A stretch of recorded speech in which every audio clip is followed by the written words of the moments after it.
Hello, I'm Simon Whistler. You're watching Today I Found Out, and in the video today we're answering a viewer question because Kevin G asks, is it true that Houdini died while performing a water tank trick?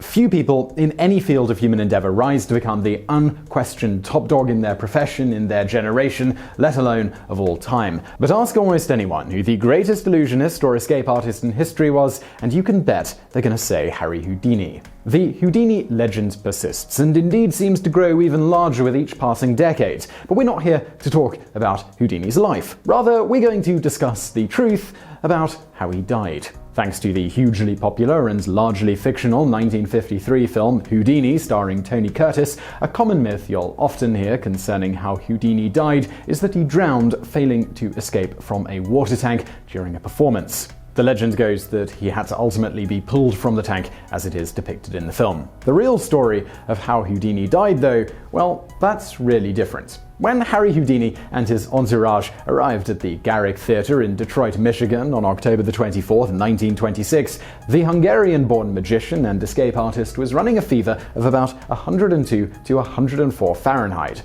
2 days before this, Houdini had been resting in his dressing room prior to a show in Montreal when a college student named J. Gordon Whitehead approached him. It's difficult to determine exactly what happens from here, as accounts from eyewitnesses are slightly conflicting. However, the general story seems to be that Whitehead asked Houdini if the claim that he could withstand any punch to the abdomen had any truth to it. Houdini assured him that it was true and gave him permission to see for himself. Whitehead immediately took a few jabs at Houdini's midsection while the magician was still reclining. He had recently broken his ankle in his famous water torture cell escape. Supposedly, Houdini didn't have a chance to prepare for the blows from the over-exuberant Whitehead. The punches inflicted more pain than Houdini anticipated, and after a few fists to the gut, he motioned for Whitehead to stop. Despite the extreme physical pain that continued even after Whitehead ceased punching him, not to mention his broken ankle, Houdini insisted that the evening's scheduled performance must go on as planned. By the time Houdini was heading for his next show in Detroit, his condition had deteriorated badly. He was running a high fever, and though refusing to go to the hospital, was nevertheless examined by a physician before the show. The doctor diagnosed Houdini with acute appendicitis and recommended that he immediately head to the hospital for surgery. Houdini refused, and he took the stage. He began the performance with several vanishing acts, culminating with making a woman disappear and conjuring a flowering shrub in her place. He made it through the first act, but his condition worsened and he was forced to have his assistant finish the show. After the show was over, Houdini headed back to his hotel in order to rest up, but his wife, Bess, reportedly threw a tantrum that he wasn't going to the hospital, and so a physician was called in to examine him again.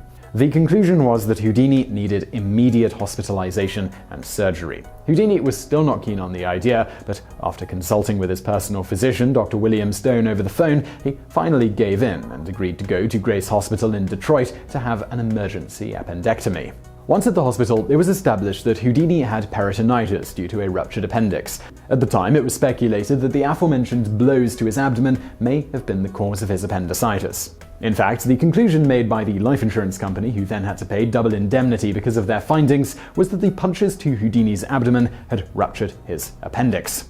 This was a reasonable diagnosis at the time, but today it's generally thought that this likely did not play a direct role in his appendix rupturing, as such cases are exceptionally rare, and from accounts it's thought that Houdini was already suffering from the onset of appendicitis at the time of the blows. That said, it has been speculated that the pain from Whitehead's punches may have served to mask the true seriousness of the condition, with Houdini perhaps assuming that he was suffering non-life-threatening pains from the blows. Now, in the era before antibiotics, the secondary infection caused by a ruptured appendix was almost always fatal, so it was absolutely critical to get the appendix out before this happened.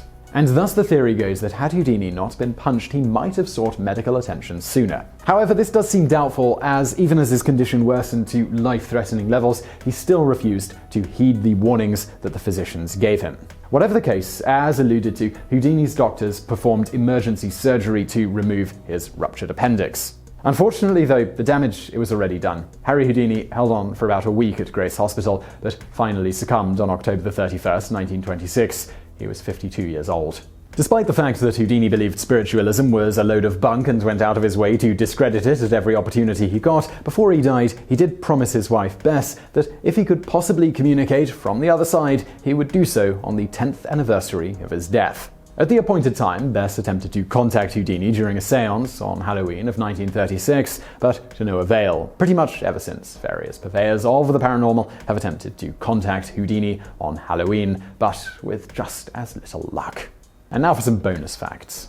Beyond magic, Houdini was a moderately successful movie actor. He appeared in several silent shorts and was also a highly successful airline pilot back when that was a much bigger deal than it is today. For instance, Houdini made the first successful sustained-powered flight in the continent of Australia. And now for another bonus fact. Harry Houdini was born in Budapest, Hungary on March 24th, 1874 as Eric Wise. The Wise family emigrated to the US in 1878, changed their last name to Weiss and Eric's first name to Erich, and settled in Appleton, Wisconsin, where Eric's father worked for a time as a rabbi. Young Erich, known as Eri, eventually morphed into Harry, and his family moved to Milwaukee, Wisconsin after his father lost his position at the Appleton Synagogue. Harry left school after the 3rd grade and ran away from home by the age of 12. Houdini eventually changed his name to Harry White. Athletic and having made his way to New York, he successfully competed in swim meets, bicycle and foot races, as well as boxing matches. He also became fascinated with magic after having read the memoirs of Robert Houdin, a French magician. With this new career in mind, Harry took up Houdin's last name, though added an I because a friend of his, Jack Heyman, told him that adding the I at the end would make it mean like Houdin in French. This is not correct, but nevertheless resulted in Houdini. So I really hope you found that video interesting. If you did, please do hit that thumbs up button below. Don't forget to subscribe for brand new videos just like this every day of the week. Also over there on the right, some other videos from the archives that you might enjoy if you enjoyed this one. And as always, thank you for watching.